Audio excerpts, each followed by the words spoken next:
Gym owners, you have heard me say this before, but time is your number one constraint. Too often, you get to the end of the day and you know you worked a lot, but you're not totally clear on what you got done that actually moved the ball forward. Even worse, sometimes you're sure that you didn't. Today, I'm going to share with you a framework I came up with that's going to help you understand the most valuable use of your time as a gym owner. My name is Mark Fisher from businessforunicorns.com. And if you like today's video, quick plug, you'll want to click the link in the description box below and check out the Business for Unicorns podcast for more fitness business musings. Musings is a very...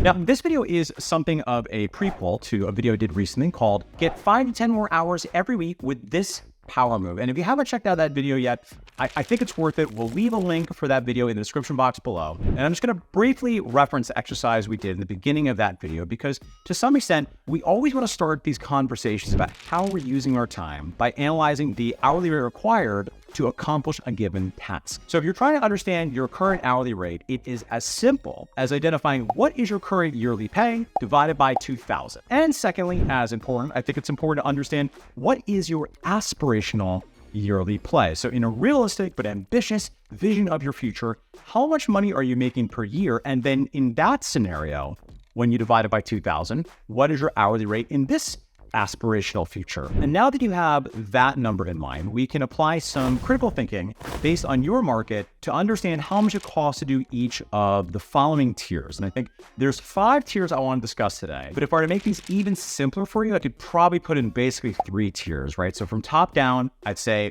1, there's working on the business. And as I'm going to unpack, that can mean a number of different things. 2, there's fulfilling the services or working in the business. And for most of us, that means actually training sessions. And then finally, there is administrative stuff, right? And again, I think there's 2 big buckets of this that I would like to unpack. Well, I think those 3 macro buckets still give some guidance. I think we can do it a bit better and cut this up with a slightly finer tooth comb. So starting from the bottom up, our bottom tier is administrative and manual work. And I think we actually want to make the distinction between the 2. So tier 5 at the very bottom, the thing that is outsourceable for really the lowest hourly rate is things that are manual labor. Now, this sounds silly, but these are things like cleaning the gym, unclogging toilets, opening up boxes and shipments. So this is more of a physical labor than anything else, and definitionally, it is not very high skill. So as far as the hourly rate for this, of course, this will depend a little bit on the market. Now, the next step up is tier 4, and this is not manual work. This is administrative work, or you might say knowledge work. Now, again, this is not highly skilled for the purposes of a training gym. So an example of things here might be responding to some non-sales related email correspondence. It could be updating credit card information inside a booking and billing platform. These things, I think you can see, are going to be more valuable and garner a higher hourly rate than things like opening up a box from Amazon.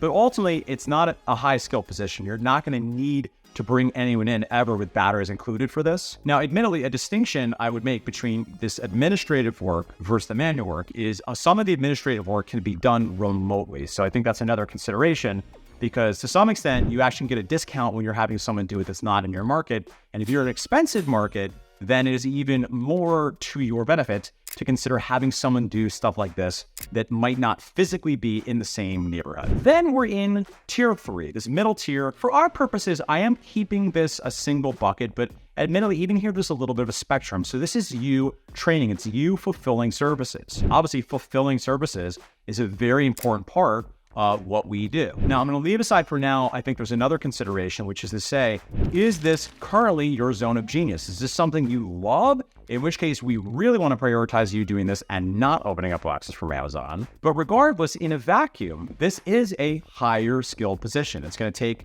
you could hire someone and will at times hire other people to come in. And maybe even if they don't have a lot of skill yet as a trainer, you can train them. Now, the actual hourly rate that you can afford to be paid or pay someone out for, again, depends on what it is. It's going to be different if it's a massive large group class or small group personal training or one-on-one training. Now, if you love training and or are interested in getting more income, one move that a lot of gym owners do, which you can consider, is essentially having your own higher ticket rate to work with you, whether it be personal training or high ticket coaching, where you're willing to do this work. It's going to take you away from tier 2 and tier 1, which we'll talk about in a moment, but only if you're being paid appropriately. And if you are the brand ambassador and people look to you as the embodiment of the brand, and people really want to work with you because you have a certain status and credibility within the community you've created, that could make a lot of sense. And then finally, we rise above training and working in the business to working on the business.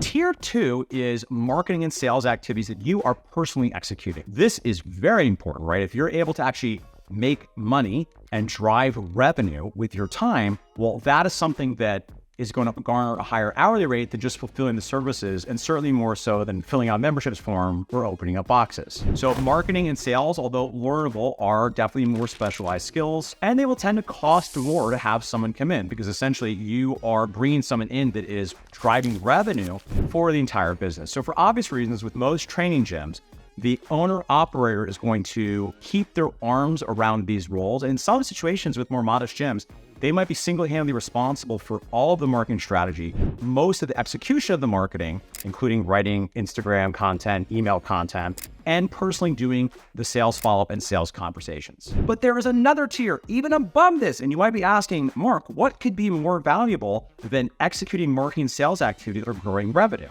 Well, in tier 1, now we're talking about building systems and developing your team. This is where you can train individuals on your standards for manual work around the facility. This is where you're developing standard operating procedures, so your training product is very consistent and the coaches are performing at a consistent high level. And yes, you can, if you get to this level, start to train people, and it will make sense because you can afford it. You've driven enough revenue at this point that you have the fat on the bone that you can afford to pay people slightly higher rates to train them to work on the marketing and sales. And now you have a machine that's building itself. I'll share, I think, the most powerful manifestation of this self-replicating business machine in tier 1 is when you train other team members to do tier 1 themselves. When other team members are creating the systems and developing other people to make sure they're performing at a high level and that they're consistently executing the various systems, well, now, my friends, you have created some real personal freedom. So I hope you find this framework valuable. I'll say that if you're looking to develop a team member that is able to function in that tier 1, where they are at least collaborating with you, if not completely building the systems and developing on their team on their own with your supervision, you want to check out my video, Must Hire for Training Gym Owners, all about hiring a sous chef. Thank you so much, as always, for checking out our videos here on this YouTube channel. This is a labor of love. My mission is to get good information out to training gym owners all over the world so you can create more income, more impact, and more personal freedom. If you're interested in finding out more about what we do, you can head over to businessofunicorns.com, and I'll see you soon for another video where I will share more actual tips, psychological frameworks, and philosophy.